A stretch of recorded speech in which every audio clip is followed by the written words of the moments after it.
औज़ुबिल्लाहिमिनश्शैतानिर्रजीम बिस्मिल्लाहिर्रहमानिर्रहीम। इससे पहले कि हम थोड़ा-सा टेस्ट कंडक्ट करें, मैं चाह रहा था कि जल्दी-जल्दी से आप एक test formation warm up session से गुज़र जाएँ, ताकि आपको जब टेस्ट करें तो आपको चीज़ें क्लियर हों कि हमने क्या-क्या चीज़ें पढ़ी हैं और किस अंदाज़ से हमने टेस्ट को जो है डेवलप करना है। ये क्वेश्चन नंबर 1 मेरे सामने है, spring is a good time to clean your house and to dash. अब हमने देखना है एंड से पहले और बाद में चीज़ें चूँकि सेम होती हैं, तो उसमें क्लू वर्ड होगा। बेटा जितने भी सेंटेंस कंप्लीशन आपको दिए होंगे, पेपर में आएँगे, उसमें क्लू देगा वो क्लू इंटेलेक्चुअल हो सकता है, वो क्लू गेस करना हो सकता है, वो क्लू वोकैब्युलरी बेस्ड हो सकता है, वो क्लू ग्रामर ग्रामर बेस्ड हो सकता है। तो आप इतने तो इंटेलेक्चुअल होंगे, इतने तो होंगे कि आप इन चीज़ों को अंडरस्टैंड कर सकें। तो जैसे यहाँ पे लिखा हुआ है टू क्लीन, इसका मतलब है कि ये टाइम गुड जो है ना, स्प्रिंग क्लीन करने के लिए अच्छा टाइम है। तो एंड इसका मतलब कि अगला वर्ड भी हमें क्लीन के साथ ही मिलना चाहिए। तो अगला वर्ड डिक्लटर यहाँ पे आया हुआ है, इसलिए हमारा अल्फा ऑप्शन करेक्ट होगा। अप्रोच शोर गुल होता है, ये आंसर नहीं होगा। अबैंडन का मतलब छोड़ देना होता है, तो ऑब्वियसली ये भी हमारा ऑप्शन नहीं होगा। इसी तरह से जो लफ्ज़ अबैंडन नहीं होगा और एब्डिकेट भी नहीं होगा, इसका मतलब अगवा करना होगा, तो हमारा आंसर अल्फा ऑप्शन करेक्ट होगा। इस तरह से by dash text we can really understand what the author is saying. अगर हम टेक्स्ट को क्या कर दें तो हमें चीज़ें समझ में आना शुरू हो जाएँगी। ठीक है? हमें बाय डीकंस्ट्रक्टिंग करेंगे, अगर हम चीज़ों को डीकंस्ट्रक्ट कर देंगे टेक्स्ट को, तो हमें चीज़ों को समझ में आना शुरू हो जाएगी। तो ये बीटा ऑप्शन हमारा करेक्ट होगा। मॉकिंग कॉपी करना होता है। एपिंग जो है वो ये बंदर को कहते हैं जिसको कॉपी करते हैं। मॉकिंग, एपिंग दोनों मीनिंग सेम होंगे। तो एडिटिंग से भी हो सकता है, लेकिन एडिटिंग तब करते हैं जब हमें रिवीजन करनी हो। लिहाज़ा हमारा आंसर जो है ना, इसका बीटा ऑप्शन इसका करेक्ट होगा। Failing the exam left her feeling really, बेटा इसका क्लू आप देख लें, हमने पढ़ा हुआ है रेफरेंस टू द कॉन्टेक्स्ट पढ़ा है, हमने रेफरेंस कॉन्टेक्स्ट पढ़ा था और हमने बेटा क्या कुछ पढ़ा था हमने? हमने जो सिग्नलिंग मार्कर्स पढ़े हुए हैं, हमने कॉमन सेंस पढ़ी हुई है, हमने डिफाइनिंग कैरेक्टरिस्टिक्स पढ़े हुए हैं। तो ये उसमें देखें फेलिंग द एग्ज़ाम्स, तो इसमें क्या होगा कि फेल चूँकि उसको एग्ज़ाम में चूँकि फेल हो गया हुआ है, तो फेल में जब एग्ज़ाम में फेल हो जाता है, तो ज़ाहिर बात है एक्सटेटिक नहीं होता, इलेटेड का मतलब हैप्पी नहीं होता, वो डिफ्लेट हो जाता है, डल हो जाता है, लेज़ी हो जाता है, वो गुब्बारे से बाहर निकल जाती है। अल्कोहलिक शराबी नहीं बनता, ठीक है ना? वो बात का स्टेज बाकी है, लेकिन इसका आंसर जो है ना, वो चार्ली ऑप्शन करेक्ट होगा। इस तरह से the latest unpopular government policy is focusing on, इसमें हमें देखें आपका क्या बन रहा है, ये आपका फोकस इसके ऊपर आ रहा है अनपॉपुलर गवर्नमेंट पॉलिसीज हैं, वो पॉलिसी जो पसंद नहीं हो रही हैं। इसका मतलब कि उसने कोई ना कोई ऐसा काम ज़रूर किया है कि जो वो ट्रेड रूल के खिलाफ चल रही है, तो हमें इसे नेगेटिव वर्ड चाहिए। तो नेगेटिव वर्ड से देखें, डी से शुरू होने वाला वर्ड नेगेटिव है, तो डी रेगुलेटिंग का हमारा आंसर जो है वो डेल्टा आ रहा है। इस तरह से the news of the leader resigning really destabilised the political party, इसमें क्या न्यूज़ आई है कि उसने रिजाइन कर दिया, और कौन था वो लीडर है। लीडर ने जब रिज़ाइन किया तो पॉलिटिकल पार्टी क्या होती है? मुस्तहकम थोड़ी होती है, बल्कि डिस्टेबलाइज़ हो जाती है, मतलब अनस्टेबल हो जाती है। इसका आंसर बीटा होगा। ना स्ट्रेंथेंड होगा, ना हार्मोनाइज़्ड होगा, ना मोटिवेटेड होगा। ठीक है? तो बेटा this is how you can find out the meanings. ठीक है जी? इसके बाद हम एक और जल्दी-जल्दी से सेशन कर लेते हैं। 5 वर्ड और हैं। During the war she was responsible for what? किस चीज़ की रिस्पांसिबल थी? सीक्रेट मैसेजेस को डिकोड करने की के लिए या वो कोड करने की ज़िम्मेदार थी, या वो डिकोड करने के लिए। तो डिकोड के लिए आंसर ना कन्फेसिंग एंड एडमिटिंग है, बल्कि हमारे पास डिसाइफर का आंसर है, तो ये चार्ली ऑप्शन होगा। इस तरह से the general article focused on the dehumanising effects of war on soldier. Dehumanising का मीनिंग बताना है। हमने देखा कि डी लगा हुआ है, ये एक नेगेटिव वर्ड है। ह्यूमन का मतलब इंसानों, इंसानों के खिलाफ, मतलब इंसानों की कत्ले आम के लिए, क्योंकि जंग हो रही है और general article focus on effects of war है, तो वॉर के अंदर ज़ाहिर बात है लोगों को कत्ल किया जाता है। उसका असर लोगों के ऊपर क्या हुआ, तो उसके लिए हमारे पास क्या आंसर आएगा? उसके लिए हमें ज़ाहिर बात है स्लेइंग का मतलब कत्ल करने के मानों में आता है। अगर आपको स्लेइंग का मीनिंग नहीं आता ना घबराएँ। देखें डिटेन का मतलब कैद करना है, तो ये नहीं होगा। हो सकता है detaining effects of war on soldiers, लेकिन ये भी पॉसिबल है हमारा। डिटेनिंग का मतलब डिटेनिंग इफेक्ट्स ऑफ वॉर, लेकिन वॉर का डिटेनिंग इफेक्ट्स नहीं होता। वॉर का इफेक्ट्स जो है ना, वो एक अपना असर होता है, किस खास चीज़ का असर। तो वो खास असर के लिए ह्यूमनाइज़ की बात हो रही है, और वो कैद की बात नहीं हो रही, बल्कि कत्ल की बात हो रही है। तो डीमोरलाइजिंग भी आंसर हो सकता है, लेकिन यहाँ पे हम डी ह्यूमन डीमोरलाइज की बात नहीं हो रहा, ना ही रिवॉर्डिंग की बात, ये तो बिल्कुल ही आउट ऑफ क्वेश्चन है। तो इसलिए हमारा आंसर जो है ना यहाँ पे स्लेइंग के साथ जाएगा, अल्फा ऑप्शन कत्ल करना। We need to deice का मतलब the planes wings before we can take off. तो डी इसका क्या मतलब है? क्या इसका मतलब फ्रीज है? इसका मतलब तो जम देना होता है, ये तो नहीं होगा। डिफ्लेटेड का मतलब हवा निकालना, तो ये भी नहीं होगा। डिक्रीज का मतलब उतारने का नहीं होगा। तो हमें थॉ का मतलब नहीं भी आता, लेकिन फिर भी हमारा ऑप्शन ये बन सकता है कि क्योंकि बाकी ऑप्शंस जो है ना वो कंप्लीट नहीं आ रहे हैं। तो this is how we can get the real answer. तो इसका आंसर जो है ना वो अल्फा होगा। इस तरह से recent advances in technology has led to the deskilling of many blue collar job. तो डी स्किलिंग का मतलब अगेन देखें, डी नेगेटिव है, तो इसका मतलब स्किल ना होना या स्किल वाली जॉब को खत्म कर देने के मानों में आता है। तो इसका मतलब है कि ये डिमोरलाइजिंग तो कोई सेंस नहीं बन रही है, डिस्करेजिंग भी नहीं बन रहा, और ये पुटिंग अक्रॉस का मतलब कम्युनिकेट करना होता है, ये भी आंसर नहीं होगा। तो डेल्टा ऑप्शन हमारा क्लियर हो रहा है। ठीक है, इसी तरह से in the new year many people like to detoxify by avoiding.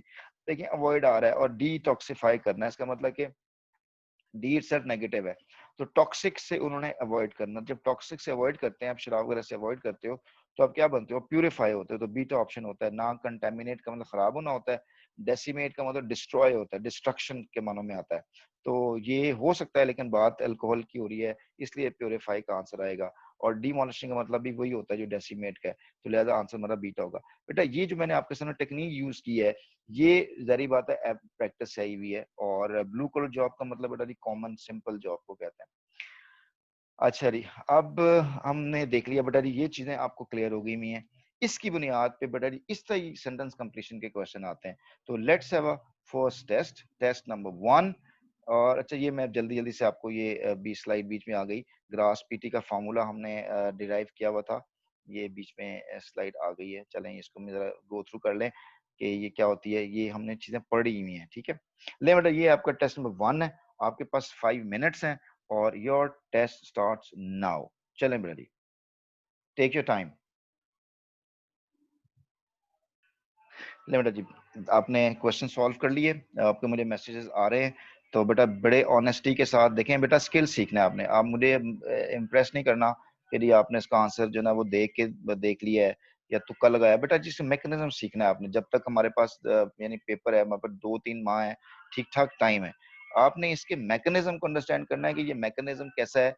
ये सेंटेंस के अंदर जो क्लूज दिए हुए हैं उसको हमने कैसे फाइल करना है। बेटा अब आपने मुझे मैसेज नहीं करना, अब आपने जस्ट फोकस करें कि मैंने इसको किस अंदाज से सॉल्व किया है। देखिए जी, हमारे पास है हर beauty and dash has powerful effect on main.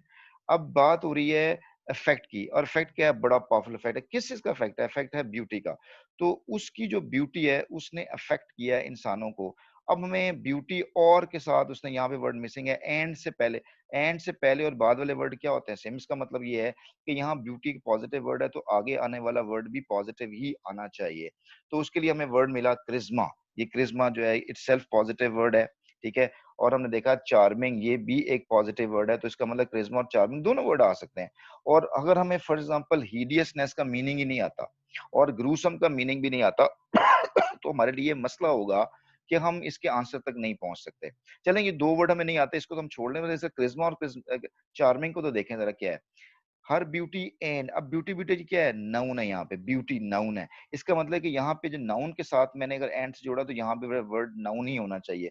तो चार्मिंग नाउन नहीं है, चार्मिंग पार्टिसिपल है।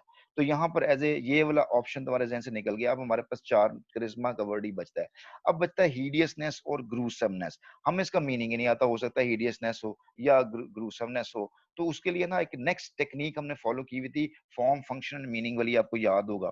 आपने कहा यार है तो ये नाउन है, नेस वाले वर्ड भी नाउन है, ये दोनों नाउन है, तो इसका मतलब कि आ सकते हैं। अब चूंकि मीनिंग नहीं आ रहा तो हमें डिसाइड करने में प्रॉब्लम आ रही है, तो हम कहते हैं कोई बात नहीं, हम जरा इसके ना फॉर्म के देखते हैं। हाइडियसनेस, हीडियसनेस बोलने में बड़ा अजीब सा लग रहा है। ग्रूसम, ग्रूसम, ठीक है ना, ग्रूस किस्म का वर्ड आ रहा है, तो बोलने में लग रहा है कि यार ये वर्ड कोई पॉजिटिव वर्ड नहीं है, ये नेगेटिव वर्ड है। और वाकई नेगेटिव वर्ड है, क्योंकि हिडियस का मतलब नफरत होती है और ग्रूसम का नाम जिसको कराहत देखकर आ रही होती है। तो ये दोनों ही नेगेटिव वर्ड है, तो हमारे पास आंसर इसका अल्फा ऑप्शन होगा, ठीक है। तो this is how we can get the meanings. Number 2, must hand in their papers by the end of the week. उनको लाजमी पेपर जो है ना वो end of the week hand over करने हैं। किन को करने हैं? स्टूडेंट को करने हैं, बिल्कुल ठीक आंसर बन रहा है। प्यूपल, इसका मतलब भी शागिर्द होता है। स्कॉलर, पढ़ा लिखा आदमी, वो भी। लेकिन स्कॉलर का कोई पेपर से ताल्लुक हो सकता है कि उसने कोई एमफिल का पेपर लिखा है, तो ये भी आ सकता है। अच्छा, पर्सनल का मतलब जो है ना वो प्रोफेशनल पीपल होते हैं, प्रोफेशनल वर्कर्स होते हैं, तो उसका कोई पेपर से ताल्लुक नहीं है, लिहाजा ये तो हमारा ऑप्शन जो है वो निकल गया। अब हम देखते हैं स्टूडेंट, प्यूपल और स्कॉलर के अंदर, तो ये तीनों ही आ रहे हैं। तो चलें नेक्स्ट लेवल देखते हैं कि ग्रामेटिकल प्रॉब्लम तो नहीं आ रहा, क्लू तो नहीं दिया। उसने कहा है देयर पेपर्स, तो ये देयर पेपर्स बता रहा है प्लूरल है। अगर ये प्लूरल है तो इसका मतलब कि यहाँ पर आने वाला वर्ड भी प्लूरल होना चाहिए। तो स्टूडेंट तो निकल गया, ठीक है, और जो है ना स्कॉलर ये भी निकल गया। क्या बन गया हमारे पास? प्यूपल्स का आंसर आ गया कि pupils must had their paper their in pupils must hand in their papers by the end of the week। तो ये बीटा ऑप्शन हमारा करेक्ट हो गया, ठीक है। सी द मैकेनिज्म, बेटा फॉलो करें मैकेनिज्म को। This sweater is too tight, it needs to be, obviously फॉरन ज़हन में आपको स्ट्रेच्ड आ रहा होगा, स्ट्रेच्ड ही होता है, इसका आंसर चार्ली ही बन रहा है। लेकिन अगर हम देखें स्ट्रेन का मतलब थक जाना होता है, एग्जॉस्ट हो जाना होता है। फ्रॉड का मतलब भी जो है ना वो मेंटली टायर्ड और एग्जॉस्टेड और टेंस्ड के मानों में आता है। स्ट्रेचिंग क्यों नहीं हो सकता? क्योंकि बी के बाद आमतौर पर वर्ब के हम थर्ड फॉर्म लगाते हैं, इसलिए स्ट्रेचिंग का हमारा आंसर जो है वो नहीं हो सकता। इसका चार्ली, ये बट आप सब लोगों ने चार्ली ऑप्शन ही किया है, ज्यादातर बच्चों ने। Teenagers often dash and worship pop singers. अच्छा जी, अब देखिएगा टीनेजर्स क्या करते हैं? वर्शिप करते हैं किसकी? पॉप सिंगर की। और वर्ड से पहले एंड भी लगा, इसका मतलब ये वर्शिप और ये वाला एंड सेम लगता है। तो एडमायर तारीफ करना और अडोर लव करना दोनों मीनिंग ठीक हो सकते हैं, लेकिन वेनिरेट का मतलब इज्जत देना होता है, ये भी ठीक बन रहा है। और रेवरेंस जो है ये हमारा आउट ऑफ क्वेश्चन है। बोला क्यों? इसलिए कि टीनेजर्स ऑफन डैश, यहाँ पे एट आने वाला वर्ब वर्ब होना चाहिए, जो भी वर्ड आएगा वो वर्ब होना चाहिए। तो रेवरेंस हमने देखा कि ई एन सी भी खत्म होने वाले वर्ड आमतौर पर वर्ब नहीं होते बल्कि नाउन होते हैं। रेवरेंस एक नाउन है, लिहाजा ये हमारा आंसर जो है वो नहीं आ सकता। इसका जो रेवरेंट, इसका जो है वो एडजेक्टिव होता है, और वेनिरेट्स इसका वर्ब है, तो वेनिरेट्स आंसर हो सकता है, एडमायर हो सकता है और एडोर हो सकता है। फिर हम देखते हैं कि टीन एजर्स प्लूरल है, तो प्लूरल के लिए हमें वेनिरेट्स तो नहीं होगा क्योंकि एस लगा हुआ है, एडमायर्स भी नहीं होगा, तो लिहाजा क्या बना? चार्ली ऑप्शन यहाँ पे करेक्ट हुआ, अडोर हमारा आंसर आ गया। ठीक है, I think you are getting this mechanism कि ये कैसे आंसर आ रहे हैं। यहाँ पे हम ग्रामर के साथ भी टच हो रहा है, लॉजिक भी डिस्कस हो रही है। इसके बाद देखें the differences were so dash that, differences कितने थे? दो दैट दे वेंट अननोटिस। अब ये कॉज एंड इफेक्ट वाला सेंटेंस है कि डिफरेंसेस इतने ज्यादा कम थे कि वो नोटिस ही नहीं किए गए, ठीक है ना। तो इसका मतलब ये है कि स्ट्रेन क्यों नहीं, बेटा स्ट्रेन का मतलब फिजिकली टायर्ड के मानों में होता है कि हम एग्जॉस्ट हो जाए, हम कहते हैं मैं फिजिकली मेंटली बहुत जो है ना वो टायर्ड हो गया, उसके लिए यूज होता है। फिजिकली चीज को खींचने के लिए स्ट्रेच का वर्ड यूज होता है। द डिफरेंस वर सो, ट्रिवियलिटी जो है ना ये नहीं होगा क्योंकि सो के बाद आने वाला वर्ड एडजेक्टिव होता है। ये हम डिटेल के साथ मॉडिफायर के अंदर अगला लेक्चर जो पढ़ने वाले हैं उसके अंदर हम डिटेल से पढ़ेंगे कि ये सो के बाद कौन कौन से वर्ड आ सकते हैं। ये जो सिंटेक्स होते हैं इसके अंदर पढ़ेंगे। वेनिरेट्स का मतलब बेटा इज्जत के मानों में होता है, अडोर का मतलब इश्क करने के मानों में होता है। तो ट्रिवियलिटी कॉमन चीजें नाउन है इसलिए ये नहीं आएगा। स्लाइट हमारा आंसर है। इनडिस्टिंक्टली भी नहीं आ सकता क्योंकि ये रूल पढ़ेंगे हम, is am are was were के बाद बेटा एडवर्ब नहीं आता। हालांकि आंसर ठीक है लेकिन ये इनडिस्टिंक्टली नहीं आएगा। और रिवॉर्डिंग तो पॉजिटिव है, इसका कोई लिंक नहीं बनता, लिहाजा हमारा आंसर जो है वो बीटा स्लाइट आंसर होगा। ठीक है जी बेटा, चेक करें, मैं जल्दी से आंसर करें कितने बच्चों के 5 आउट ऑफ 5 ठीक थे, कितनों के गड़बड़ थी। ये मुझे आपको फीडबैक देंगे तो मेरा बेटा जी मजीद आपकी जो चीजें बेहतर हो जाएंगी। ठीक है, ले बेटा जी अब हम चलते हैं नेक्स्ट टेस्ट की तरफ। तो देख लीजिएगा, आप आपने ना परेशान नहीं होना कि कितने आपके मुन्ना बेटा गड़बड़ गया, तो दूसरी दफा क्लास पढ़ के 4 ठीक कर लिया आपने, ठीक हो गया, देखा बेहतर हो रही हैं चीजें आपकी। अच्छा जी, चलो जी 4 एमसीक्यू ठीक है बेटा, ठीक है। अब आप ये फीडबैक आप व्हाट्सएप पे मुझसे शेयर कर लीजिएगा। अब हम चलते हैं बेटा जी टेस्ट नंबर 2 की तरफ। टेस्ट नंबर 2 में भी आपको 5 मिनट्स होंगे आपके। और अच्छा मैं आपको फिर बता रहा हूँ मेरा बच्चा, ये जो आप टेस्ट कर रहे हो it's a part of A lecturing, it's a part of your practice. इसके जो जिंदगी मौत का मसला नहीं है कि अगर आपको नहीं आ रहा तो हो ये क्या बात हो गई, मुझसे क्यों नहीं हुआ, ठीक है। तो इसका मतलब ये है बेटा, इसका मतलब ये है कि आपको जब मैं डिस्कशन करवा रहा हूँ बेटा, वो डिस्कशन आपकी लर्निंग है। तो जहां जहां चीजें आप सीख रहे हो मजीद चलते रहेंगे। ये तो ये पहला लेवल था, अभी तो बहुत से लेवल आने हैं। ठीक है जी, आए बेटा जी, ये हमारे पास है टेस्ट नंबर 2। ठीक है जी, और टेस्ट नंबर 2 में बेटा आपके पास 5 मिनट्स है। I am going to give you 5 minutes और after that we will discuss it. Let your time starts now. ले बेटा जी, बिस्मिल्लाहिर्रहमानिर्रहीम। अब हमने क्या किया कि आपको मैंने 5 मिनट दिए। जो जब बच्चे ये जो वीडियो लेक्चर पे सुनेंगे तो वो इसको पॉज कीजिएगा और यहाँ पे इसको सॉल्व करके फिर इसकी डिस्कशन जो है वो चेक कीजिएगा। ले बेटा जी, हमने कहा the government try to protect the country's industry by reducing the dash of cheap goods. तो अब हमें इसके लिए टेक्निक मैं आपको फिर डिस्कस कर चुका हूं कि don't go for the option first, just read the sentence and try to understand what the real meaning he wants to convey to you. तो वो रियल मीनिंग ये कहना चाहता है कि गवर्नमेंट ने ट्राइड की है। अब रेफरेंस और कॉन्टेक्स्ट से चेक कीजिएगा, गवर्नमेंट ने किस चीज की कोशिश की है, प्रोटेक्ट करने की कोशिश की है। भाई किसको प्रोटेक्ट किया है? उन्होंने इंडस्ट्री को प्रोटेक्ट करने की कोशिश की है, इंडस्ट्री को बेहतर बनाने की। अब अगर आपको इंडस्ट्री को बेहतर बनाने की जनरल आइडियाज का नहीं पता आपको, ठीक है, जनरल आइडियाज का नहीं पता, तो उसका मतलब कि आप इसको सॉल्व नहीं कर सकते। मतलब इंडस्ट्री को बेहतर बनाने की जरूरत ये होती है कि इंडस्ट्री में जो चीजें बनती हैं वो उसी मुल्क में ही इस्तेमाल हो, या उस मुल्क से बाहर तो चली जाएं, एक्सपोर्ट तो हो जाएं, लेकिन वैसी ही चीजें कहीं बाहर से ना हो, सस्ती कीमत में ना आ रही हूँ। अगर उतनी चीजें सस्ती कीमत बाहर से आ रही होंगी तो लोग उन चीजों को खरीदेंगे, अपने मुल्क की बनी हुई इंडस्ट्री को नहीं खरीदेंगे। इसका मतलब ये है कि वो किसको रिड्यूस करना चाह रहा है, वो इंपोर्ट को रिड्यूस करना चाह रहा है, ना कि एक्सपोर्ट को रिड्यूस करना चाह रहा है। ठीक है, ट्रांजेक्शन का मतलब कारोबारी मामला होते हैं, ये तो जारी बात बढ़ाना चाहता है, इसमें तो समझता ही नहीं है, तो ये ट्रांजेक्शन नहीं होगा। लेवी का आंसर भी हो सकता है कि रिड्यूस द लेवी, लेवी का मतलब टैक्स होता है, लेकिन आपको पता है लेवी का इसके साथ प्रपोजिशन ऑन आता है, लेवी ऑन होना चाहिए, यहाँ पे ऑफ लिखा था, लिहाजा ये भी हमारा आउट ऑफ क्वेश्चन हो गया। तो आंसर हमारा यहाँ पे इम्पोर्ट अल्फा ऑप्शन हमारा करेक्ट होगा। The children's pranks were funny at first, but finally got on the parents' dash. अब ये देखें, ये इडियोमेटिक एक्सप्रेशन है, हमें पता ही है कि गॉट ऑन नर्व्स होता है। तो जो बच्चे भी इंग्लिश मीडियम से पढ़े हुए हैं वो अपने सुनी होगी बातों पे, please you have got on my nerves, please go of, leave me alone. तो उनको वैसे ही याद हो गया यार कि नर्व्स वाला आंसर होता है, बाकी सारी कंफ्यूज करने के लिए लिखा हुआ है हार्ट, माइंड और नर्व्स, कुछ भी नहीं होगा। तो नर्व्स आंसर चार्ली ऑप्शन हमारा इसमें करेक्ट हो रहा होता है। इस तरह से the lawyer gave some voice. अच्छा जी, इसमें बट भी है जी बेटा जी, बट वाला ऑप्शन भी इसमें है, बट वाला इसमें the children's pranks were funny at first, but हाँ ऑब्वियसली इसका मतलब पहले चिल्ड्रन ने, पेरेंट्स ने एंजॉय किया, लेकिन बाद में सर वालिदैन सर पकड़ के बैठ गए यार ये क्या होने वाला है। ठीक है ना, तो बट कंट्रास्ट सिग्नल भी है। बिल्कुल हमजा, बहुत सही पहुंचे हो, शाबाश। नंबर 3 के बाद the lawyers gave some wise dash to his client, तो हमें पता चल रहा है कि लॉयर जो है वो अपने क्लाइंट को क्या करता है, मशवरा ही देता होता है। तो मशवरे के लिए हमारे पास कौंसल का वर्ड भी मौजूद है, लेकिन देखें ये सी से आ रहा है, ये एस से आ रहा है, तो चूंकि यहाँ पे the lawyer gave some wise counsel to his client, अब ये भी नाउन है, कौंसल भी जो है ना, ये दोनों ही नाउन ही बनते हैं। लेकिन ये वाला जो कौंसल है इसका मतलब होता है मशवरा देना, और ये कौंसल का मतलब मीटिंग होता है। अब ये क्या है, दोनों, ये दोनों आपके होमोफोन्स हैं, तो ये आपके होमोफोन्स भी इस तरह से आ सकते हैं। ठीक है जी। तो इसके बाद ये कि हमारा एडवाइस भी आ सकता है, लेकिन देखिए एडवाइसेस लिखा हुआ है और एडवाइसेस की जमा जो है ना होती नहीं है, पीसेस ऑफ एडवाइस होता है, लिहाजा ये भी निकल गया, वॉरियर्स का कोई सीन नहीं बनता। तो आंसर हमारा जो है ना ये बीटा आंसर होगा, कौंसल, वो ये मशवरा देना, तो ये बीटा ऑप्शन इसका करेक्ट होगा। इसके बाद हमारे पास नेक्स्ट आता है sudden noises at night dash me a lot.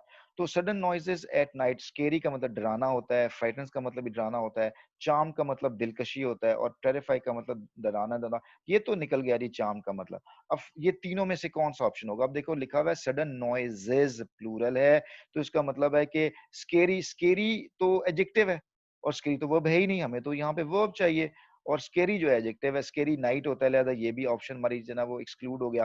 अब हमारे रह गया फ्राइटन्स रह गया और टेरिफाई रह गया। अब चूंकि ये प्लूरल है तो फ्राइटन्स नहीं हो सकता, तो क्या होगा, टेरिफाई का आंसर होगा, तो डेल्टा ऑप्शन करेक्ट होगा इससे।